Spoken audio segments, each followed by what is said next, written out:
क्या बांग्लादेश के सामने सेकेंड टेस्ट मैच में सरफराज खान को मौका मिल सकता है? जिस तरह से इंडिया का मिडिल ऑर्डर पहले मैच में कोलैप्स किया है, इसके बाद निगाहें तो लोगों की होंगी कि सेकेंड इनिंग में क्या ये मिडिल ऑर्डर परफॉर्म करता है या एक बार फिर कोलैप्स करता है, क्योंकि कई खिलाड़ी ऐसे हैं जिनकी परफॉर्मेंस को लेकर क्वेश्चन है। केएल राहुल लंबा चौड़ा टेस्ट करियर होने के बावजूद 35 का एवरेज नहीं मेंटेन कर पाए। शुभमन गिल के साथ भी यही है। इंग्लैंड वाली सीरीज में कमबैक किया था, लेकिन उसके पहले और इस मैच में वो फ्लॉप थे। लेकिन सरफराज और जुरेल, इन्होंने पिछली सीरीज में बताया था कि इनमें दमखम है और अगर मौका मिला तो लंबी रेस के घोड़े ये हो सकते हैं। गौतम गंभीर ने भी कहा था कि किसी को ड्रॉप नहीं किया जाता, किसी और को पिक किया जाता है।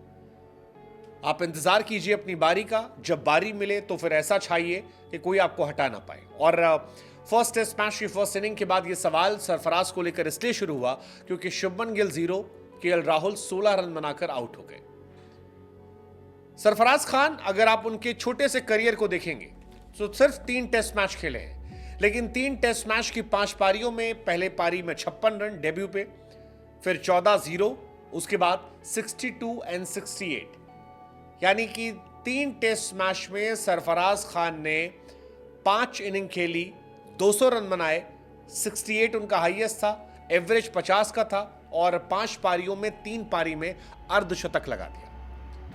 अब सवाल ये उठ रहा है कि क्या सरफराज खान, जिन्होंने अच्छी परफॉर्मेंस की थी, उसके बावजूद उन्हें ड्रॉप किया गया था, उन्हें इस बार वापस लाया जाएगा?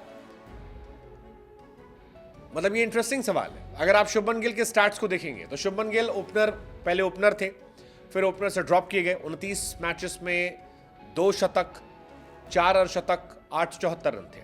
नंबर 3 पर 18 मैचेस में 618 रन उनके रहे। इनफैक्ट दलीप ट्रॉफी में भी 25 और 21 रन ही रहे 2 पारियों में। अब शुभमन गिल, उन्होंने खुद भी माना था कि टेस्ट क्रिकेट में बीते कुछ सालों में उन्होंने बहुत कमाल नहीं किया है।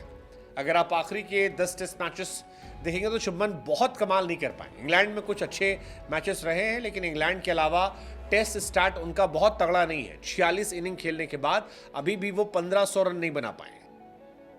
उनका एवरेज 35 का है, जो रविंद्र जडेजा से भी कम है। शुभमन गिल 2023-24 में बहुत कमाल नहीं रहे कि अहमदाबाद में कमाल थे, इंग्लैंड सीरीज में कमाल थे, अदरवाइज एक मोटा मोटा फेलियर जो है वो काफी ज्यादा देखने को मिलता है। और सेम कहानी केएल राहुल की है, या कहीं कि उनसे भी खराब है। KL Rahul only player in history of Indian cricket with test average below 35 after playing 50 और मोर टेस्ट, टॉप ऑर्डर में बैटिंग करने के बाद। मतलब ये इंटरेस्टिंग है।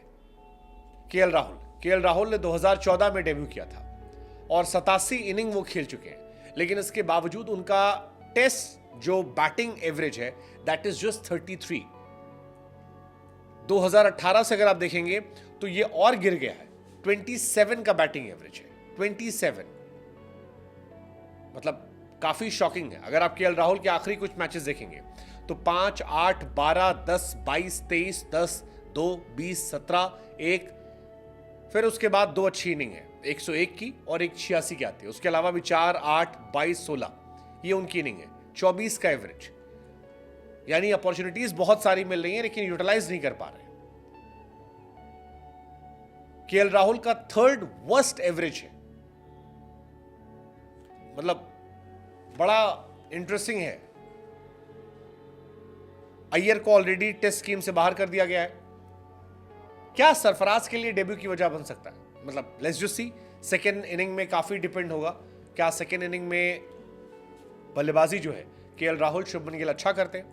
अगर इन दोनों में से कोई फ्लॉप होता है तो सरफराज चांसेस बढ़ जाते हैं, ध्रुव जुरेल की चांसेस बढ़ जाते हैं, क्योंकि काफी मौका मिला है। मतलब अगर आप टॉप 5 में बैटिंग करते हैं और आपका बैटिंग एवरेज 7 नंबर पर बैटिंग करने वाले जडेजा से कम है, it's a serious question, it's a serious concern. शायद मूव ऑन हो जाए लोग। देखते हैं, सरफराज को मौका मिलता नहीं, डिपेंड तो होगा सेकेंड इनिंग में ये कैसा खेलते हैं।